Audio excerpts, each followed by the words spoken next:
రాజ్యాధికార పార్టీ కామారెడ్డి జిల్లా ఈరోజు ఏదైతే కామారెడ్డి సంబంధించి పరిధిలో వరి ధాన్యాలు కొనుగోలు కేంద్రాలు ఏవైతే ఉన్నాయో ఐకేపీ సెంటర్లను ఈరోజు మూడింటిని సందర్శించడం జరిగింది. ఏదైతే ఐకేపీ సెంటర్లలో జరుగుతున్నటువంటి అవకతవకలు, ఏదైతే దళారీ వ్యవస్థ ఇప్పటికీ కూడా రైతులని దోచుకొని దళారులు ఈరోజు పెద్దవాళ్ళు అవుతూ ఉన్నారు.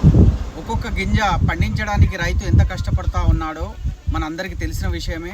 రైతు కష్టపడితేనే 5 ఏళ్ళు అనేది మనకు నోట్లో పోతాయి, మన కడుపు నిండుతుంది.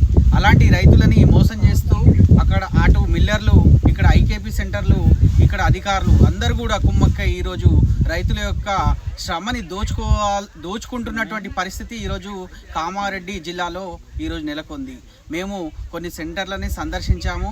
ఈ సెంటర్లకు వెళ్ళినప్పుడు అక్కడ ఎవరికి కూడా జియో కానీ అలాగే హమాలి డబ్బులు తీసుకోవాలనే నిబంధన కూడా తెలియని ఐకేపీ సెంటర్లు ఈరోజు నిర్వహిస్తూ ఉన్నారంటే ఈరోజు రాష్ట్ర ప్రభుత్వం ఏ విధంగా పనిచేస్తుందో ఈరోజు మనకు అర్థమవుతూ ఉంది.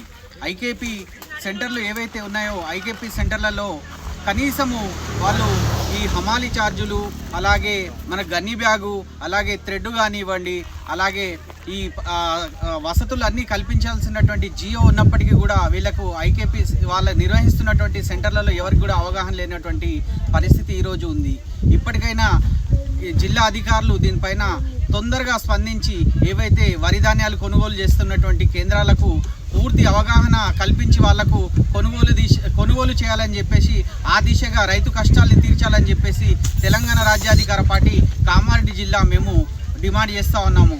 జై టీఆర్పీ, జై జై మల్లన్న, జై మల్లన్న, జై బీసీ, జై బీసీ.